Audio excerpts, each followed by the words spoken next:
அஸ்வின்ஸ் இனிப்பு காரம் பேக்கரி மற்றும் சைவ உணவகம்.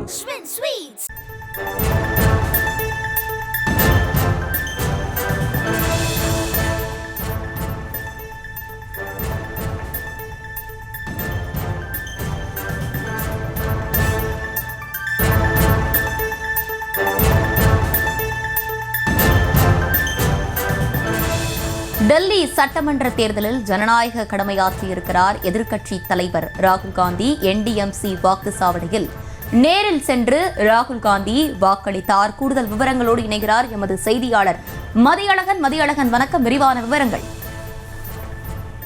70 தொகுதிகளை கொண்ட டெல்லி சட்டமன்றத்திற்கான தேர்தல் இன்று காலை தொடங்கி நடைபெற்று வருகிறது.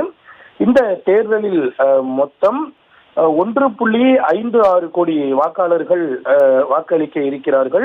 13,766 வாக்குப்பதிவு மையங்கள் அமைக்கப்பட்டு இருக்கின்றன.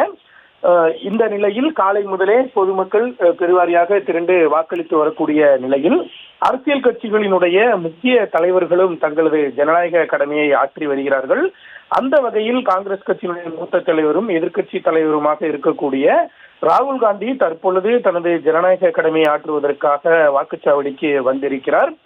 டெல்லி அதாவது அமைக்கப்பட்டிருக்கக்கூடிய நிர்மான் பவன் என்ற பகுதியில் அமைக்கப்பட்டிருக்கக்கூடிய வாக்குச்சாவடியில் தனது வாக்கினை செலுத்துவதற்காக ராகுல் காந்தி வந்திருக்கிறார்.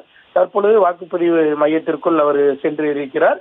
இன்னும் சற்று நேரத்தில் தனது வாக்கினை செலுத்திய பின்னர் அவர் செய்தியாளர்களை சந்திக்கலாம் என்று எதிர்பார்க்கப்படுகிறது. செய்தியாளர்கள் சந்திப்பின் பொழுது பிரச்சாரம் மேற்கொள்ளும் வகையில் எந்த மாதிரியான கருத்துக்களையும் தெரிவிக்க கூடாது என்பதால் வாக்காளர்கள் அனைவரும் தங்களது வாக்கினை செலுத்துமாறு அவர் கோரிக்கையை விடுப்பது போன்ற ரீதியிலான அவரது செய்தியாளர் சந்திப்பு இருக்கும் என்று எதிர்பார்க்கப்படுகிறது.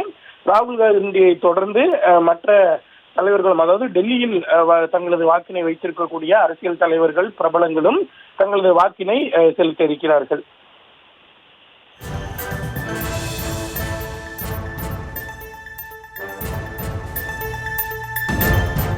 விவரங்களுக்கு நன்றி மதியழகன்.